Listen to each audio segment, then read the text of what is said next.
I changed every single beneficiary on my retirement accounts at 4:17 a.m. that Tuesday morning. My hands didn't shake as I clicked through the digital forms on my laptop.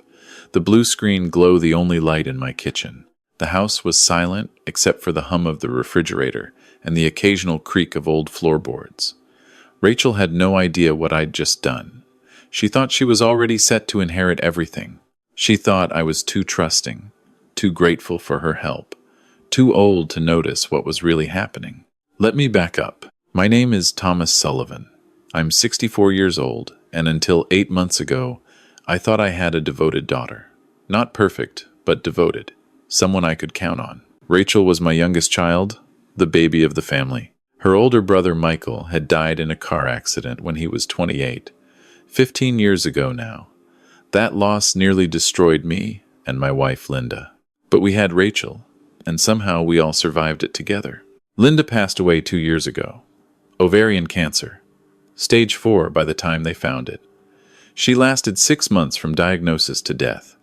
Rachel was there through all of it. She flew in from Charlotte every other weekend, sat with her mother during chemo, held Linda's hand when the pain got too bad for words. At the funeral, Rachel delivered a eulogy that had the entire church in tears.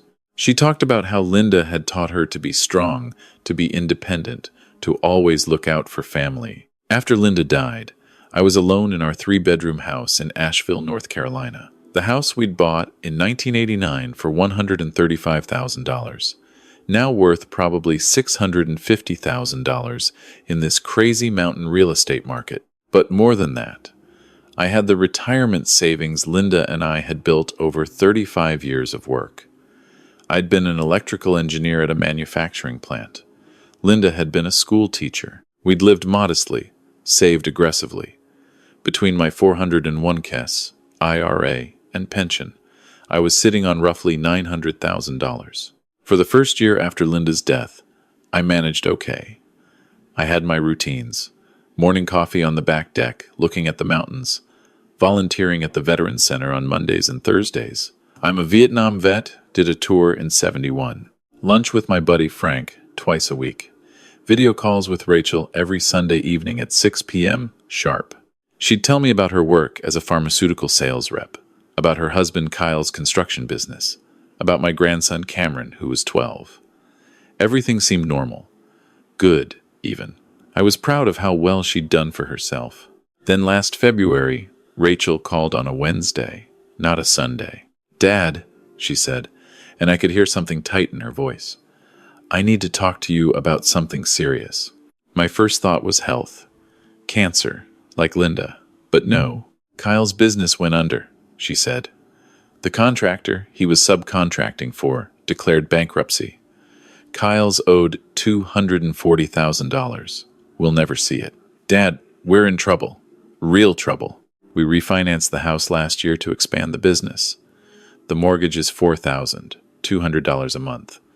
Cameron's private school is $18,000 a year. We've been burning through our savings for 6 months trying to stay afloat." I felt that automatic parent response, that deep need to fix things for your child no matter how old they get. "How much do you need?" I asked. There was a pause, and I heard her take a shaky breath. "Dad, it's not that simple. We need about $60,000 just to catch up on what we're behind on. But honestly, we need to make bigger changes. We're thinking of selling the house, downsizing. And Dad, you're all alone in that big house. What if something happened? What if you fell and nobody found you for days?" She painted it carefully. They were thinking of moving to Asheville. Cost of living was lower than Charlotte. They could get a smaller place. I wouldn't be alone. Kyle could find construction work locally. Cameron could go to public school. And I could help with Cameron sometimes, give them some breathing room. "I'm doing fine on my own," I said, more defensive than I meant to sound. "I know, Dad. I know you are. But wouldn't it be nice to have family around? Cameron barely knows his grandfather. Mom would have wanted us to stick together." She used Linda's name like a skeleton key, and just like that, she was in. They moved to Asheville in March. Found a rental house 10 minutes from mine. Rachel said they were looking for something to buy, but the market was tough. Kyle said he was networking, trying to get his business going again. Meanwhile, Rachel started coming over a lot. 3, 4 times a week. At first, it was nice. She'd bring groceries, cook dinner, help me clean out Linda's clothes that I still couldn't bring myself to donate. Cameron would come over after school sometimes, and I'd help him with his math homework. It felt like family again. It felt less lonely, but small things started to nag at me. Rachel began asking detailed questions about my finances. How much was my pension? How much did I have saved? What were my monthly expenses? She framed it as concern. Dad, I just want to make sure you're managing everything okay. I know Mom used to handle a lot of the bills. That was true. Linda had been better with paperwork, with organization, but I'd been handling everything fine for 2 years. I told Rachel that. I know. I just worry, that's all. Then she started talking about power of attorney. We were sitting on my back deck one Saturday in April. She'd brought lunch from that deli I liked. She had a folder with her. Dad, I've been reading about estate planning. You have a will, right? Of course I do. Your mother and I drew them up years ago. Right. But have you updated it since Mom died? And do you have powers of attorney set up? What do you mean? Power of attorney means if something happens to you, if you're in the hospital or can't make decisions, someone can handle your affairs, pay your bills, make medical decisions. Without it, everything gets tied up in court. It's a nightmare. She opened the folder. There were forms inside, official looking. I had these drawn up. Just standard durable power of attorney forms. One for financial, one for medical. All it means is if you're ever unable to handle things, I can step in and help. You maintain complete control otherwise. Something in my gut twisted. I thought about Linda. She always said I had good instincts about people, that I could smell bullshit from a mile away. That's what had kept me alive in Vietnam. I need to think about it, I said. Rachel's face did something. Just a flicker. Annoyance? Frustration? Then it was gone, replaced by the concerned daughter mask. Of course, Dad. Absolutely. I just thought it would give you peace of mind. But yeah, take your time. Talk to your lawyer if you want. The next day, I called Benjamin Hart. Ben had been my lawyer for 20 years. Handled our wills, some property stuff, a dispute with a contractor back in 2015. Tom, Ben said when I described the situation, don't sign anything without bringing it to me first. And I mean anything. Power of attorney documents can be tricky. In the wrong hands, they're dangerous. I made an appointment for the following Thursday, but I didn't tell Rachel. That's when I started paying closer attention, really paying attention. I noticed Rachel had started going through my mail before I saw it. She'd come over and the mail would already be opened, sorted into piles on my kitchen counter. Just helping organize things, Dad? You had some bills that were due. I noticed Kyle asking questions about the house. How much had I paid for it? When had I last had it appraised? Was it paid off? Just curious, he said. Real estate's crazy right now. You could probably sell this place for a fortune. I noticed Rachel taking photos of rooms in my house, my home office, the master bedroom, the garage with Linda's car still in it, the '04 Honda Accord. I couldn't bring myself to sell. For memories, she said when I asked. I want Cameron to remember his grandmother's house. One evening in early May, Rachel brought over some documents from her insurance agent. Dad, I was reviewing our family's insurance situation, and I realized something. You still have that $250,000 life insurance policy, right? The one you and Mom bought in the 90S? Yeah, whole life policy. It's paid up. Who's the beneficiary? It was your mother. I need to update it to you and Michael's kids. Michael had 2 daughters who were adults now. Right, exactly. And Dad, I wanted to talk to you about something else. Your retirement accounts. Your 401k. Your IRA. Do you know who's listed as beneficiary on those? I'd never really thought about it. I think it's still Linda. Dad, when someone dies, you need to update all your beneficiaries.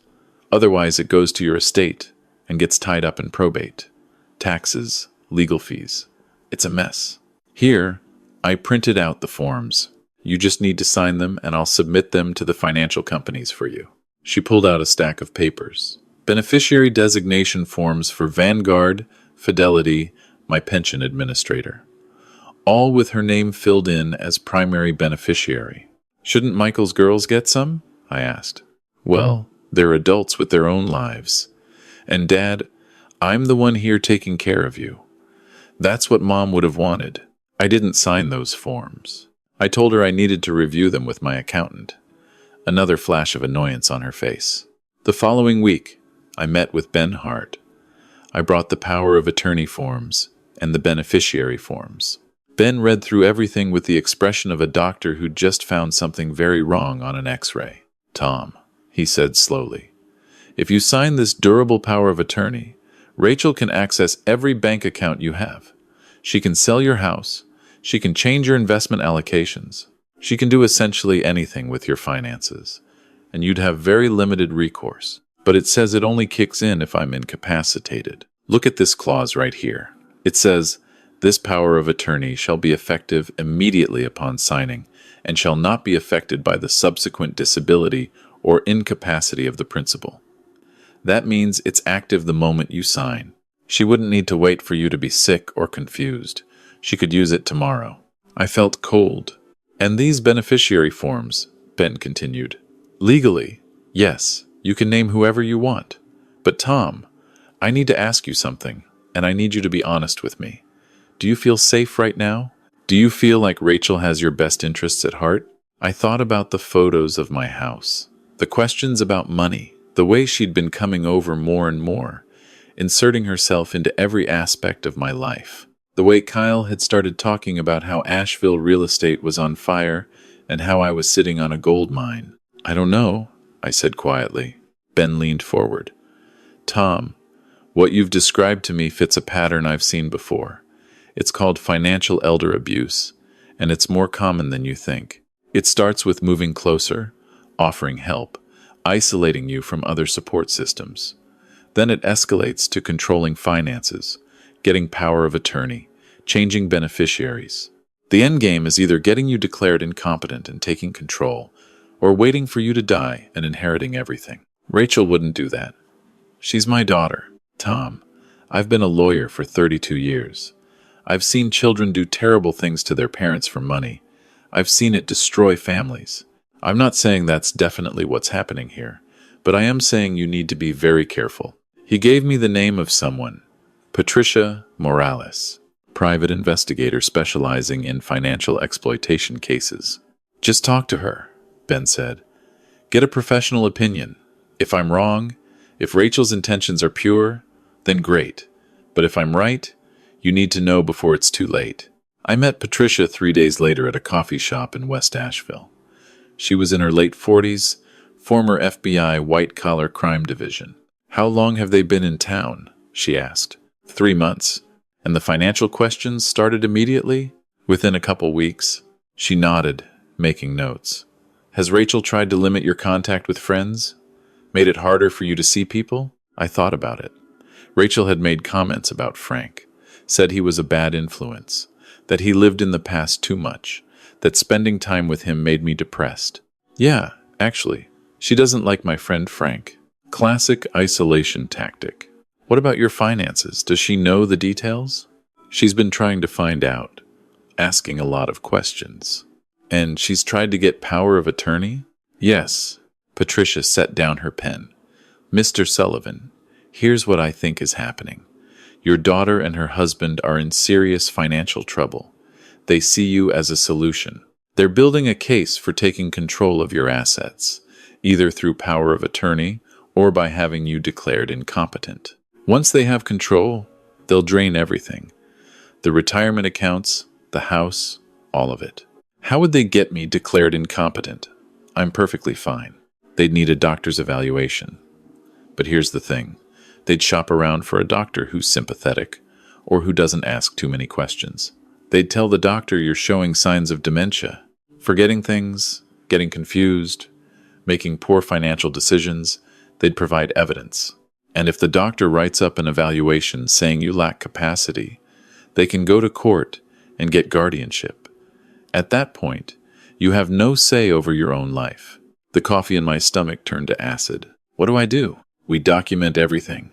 I'm going to install some small recording devices in your house. North Carolina is a one-party consent state, which means as long as you consent, recording conversations in your own home is legal. We're going to record what Rachel and Kyle say when you're not around. We're going to establish a pattern of behavior. Then we go to Adult Protective Services and possibly the police. The police? Financial exploitation of an elderly person is a crime in North Carolina, Mr. Sullivan. If they're attempting to defraud you, that's a felony. We need evidence, but if we get it, they will face charges. Over the next 2 weeks, Patricia installed 4 small recording devices. 1 in my kitchen, 1 in my living room, 1 in my home office, 1 in the hallway. She also gave me a pen that was actually a recorder. Keep this in your shirt pocket, she said. Record every conversation you have with Rachel or Kyle. For 3 weeks, I watched and listened and recorded, and what I found made me sick. On the living room camera, when I was at the Veterans Center, I watched Rachel go through my file cabinet. She photographed documents, my will, my account statements, my property deed. She found my password notebook, the one Linda had made me keep because I could never remember my online passwords. Rachel took pictures of every single page. On the kitchen camera, I heard Rachel on the phone with Kyle. He's being stubborn about the POA, she said. He wants to talk to his lawyer. Fuck, Kyle's voice came through on speakerphone. Can we go around that? I'm working on it. I'm going to try a different angle. Make him think it was his idea. How much time do we have? I don't know. We're bleeding money, Kyle. The mortgage is 3 months behind. They're threatening foreclosure. We need at least $50,000 immediately, and that's just to stop the bleeding. What about his retirement accounts? Can you access those? Not without him signing the beneficiary forms, or the POA, or if he dies.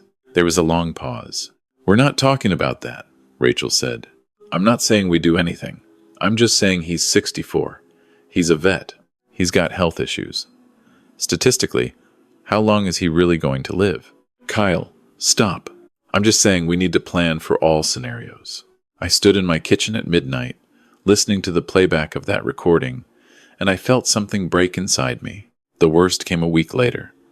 I'd gone to bed early, around 9 p.m., but I couldn't sleep. Around 10:30, I heard voices downstairs. Rachel and Kyle were in my living room. I crept to the top of the stairs. We can't wait any longer, Kyle was saying. The bank is going to take our house. We'll be fucking homeless. I know. I'm trying. He won't sign anything. Then we need to do this differently. My cousin Stephanie, her dad had Alzheimer's. She got him evaluated, declared incompetent, took over everything, put him in a home, sold his condo, cleared $400,000.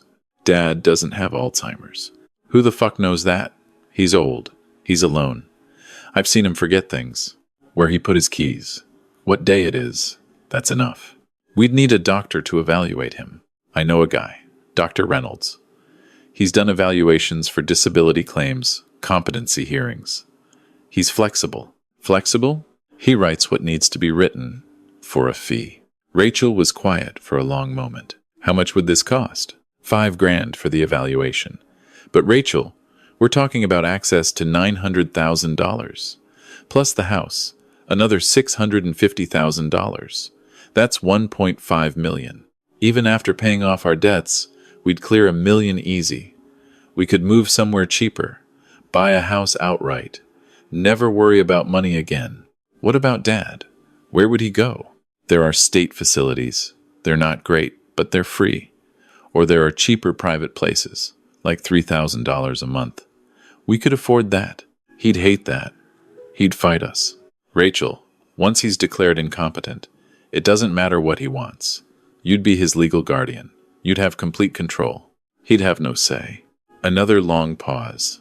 When could we do the evaluation? Next week if you want. I'll set it up. I went back to my bedroom. I didn't sleep that night. I lay there thinking about Rachel as a little girl. Rachel learning to ride a bike while I ran behind her. Rachel graduating from college. Linda and me so proud. Rachel at Linda's bedside, holding her mother's hand while she died. The next morning, I called Patricia. I have everything, I said. Hours of recordings. What do we do? We met with Patricia and Ben together. They reviewed all the evidence, the recordings, the photographs Rachel had taken, the conversations about declaring me incompetent. This is more than enough, Patricia said.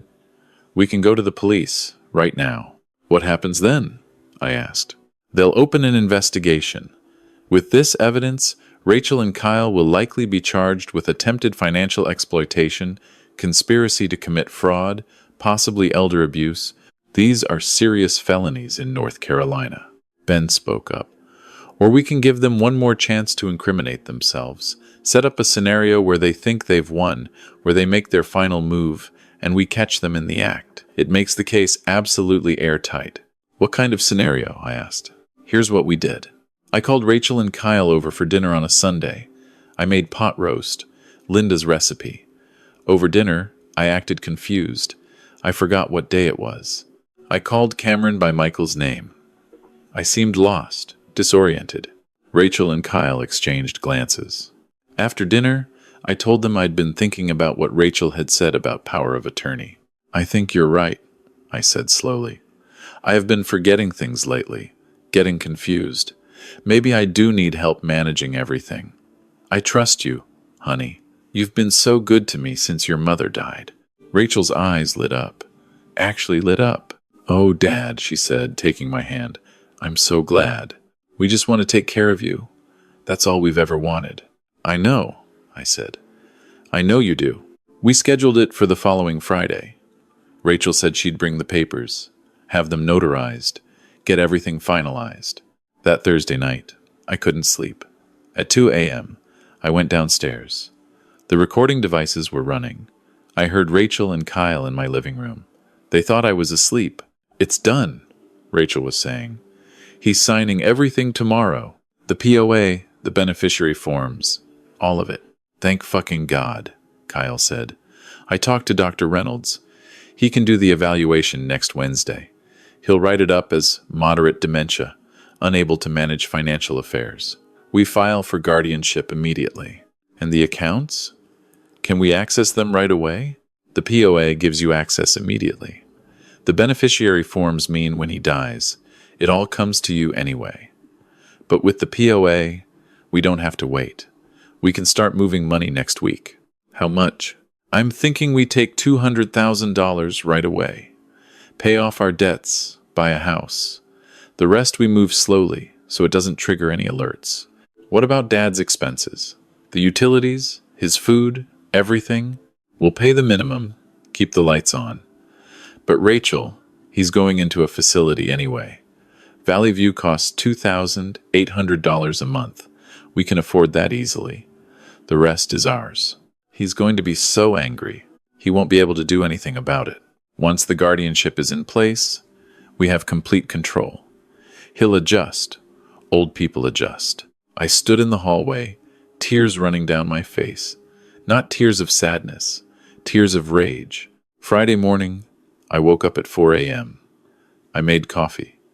I opened my laptop, and I spent the next hour changing every single beneficiary on every account I had. My 401, my IRA, my pension, my life insurance. I removed Rachel's name from everything. I named Michael's 2 daughters as primary beneficiaries. 502, 525 split. I named Frank as backup. At 4:17 a.m., I clicked submit on the last form. Rachel had no idea. At 10 a.m., Rachel and Kyle arrived. She had a folder. Inside were the power of attorney forms, ready for my signature. But she didn't know that I'd invited other people too. Benjamin Hart, my lawyer. Patricia Morales, the investigator. Detective James Warren from Asheville PD. Sarah Chen from Adult Protective Services. And Frank, my friend, who happened to be a retired federal judge. When Rachel saw them coming up the walk, her face went white. Dad, what's going on? Sit down, Rachel, I said. My voice was steady. I'd prepared a script with Ben. I didn't deviate. Over the past month, I've been investigating suspicious activity regarding my finances and my safety. I've collected extensive evidence of attempted financial exploitation, conspiracy to commit fraud, and elder abuse. Kyle stood up. This is bullshit. We've been helping you. Sit down, Mr. Fletcher, Detective Warren said. It wasn't a request. We played the recordings. All of them. The conversations about declaring me incompetent, the plans to drain my accounts, the discussion of putting me in a cheap facility and keeping the rest for themselves. The talk with Dr. Reynolds about a fraudulent evaluation. Rachel's face went from white to red to a grayish color I'd never seen before. Kyle looked like he might throw up. Under North Carolina law, Detective Warren said, financial exploitation of an elderly or disabled person is a Class F felony. Attempted fraud is also prosecutable. Mr. Sullivan has provided substantial evidence for us to move forward with charges. Dad, Rachel's voice cracked. Dad, please. We weren't really going to do it. We were just talking. We're desperate. The house, the debt. We didn't know what else to do. You were going to take everything, I said quietly. Everything your mother and I spent our entire lives building. You were going to put me in a facility and take it all. For what? To pay for a house you couldn't afford? To maintain a lifestyle you haven't earned? Ben spoke up. Rachel Fletcher and Kyle Fletcher, you are hereby served with a cease and desist order.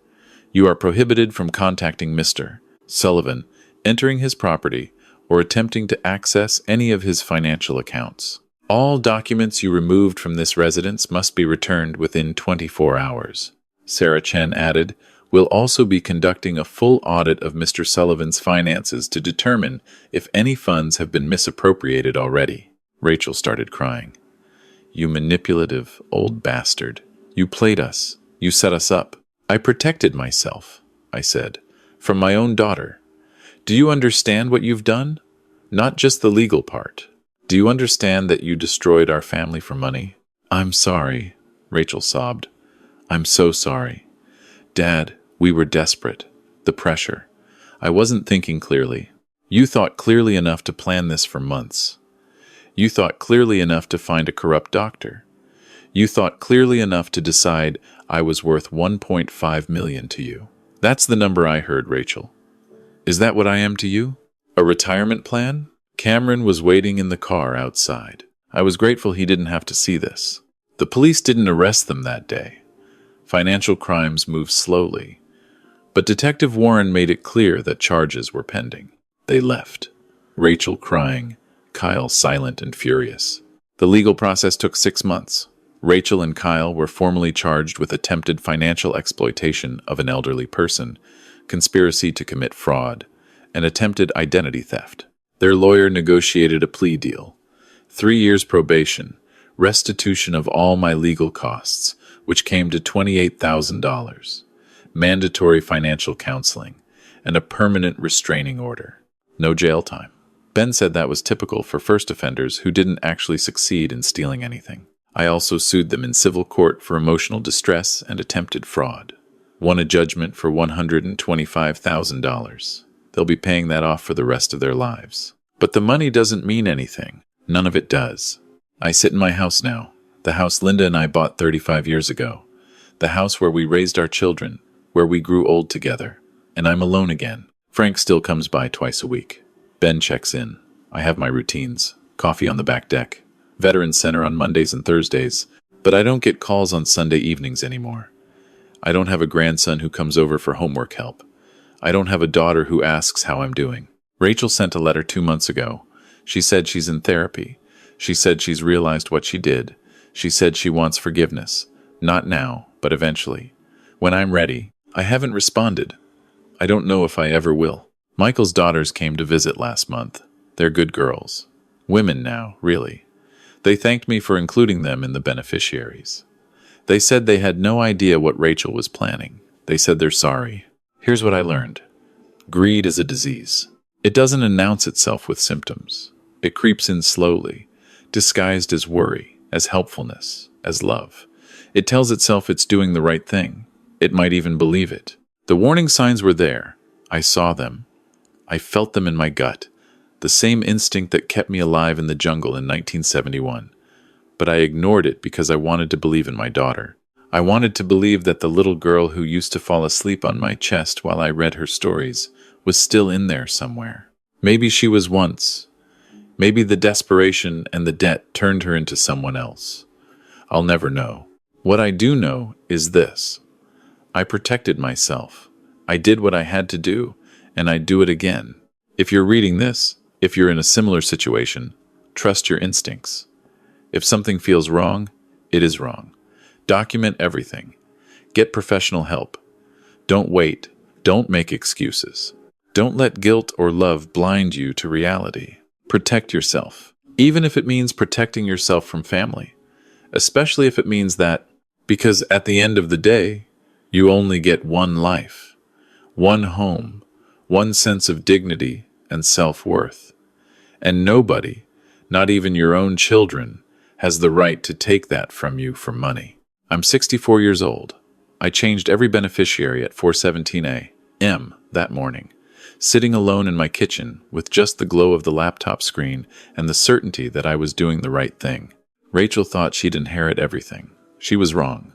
And every morning when I sit on my back deck, drinking my coffee, watching the mist rise off the mountains that Linda loved so much, I'm glad I fought back. I'm glad I stood up for myself. Even if it cost me my daughter. Some things are worth more than money. And some battles are worth fighting, even when you lose something precious in the process.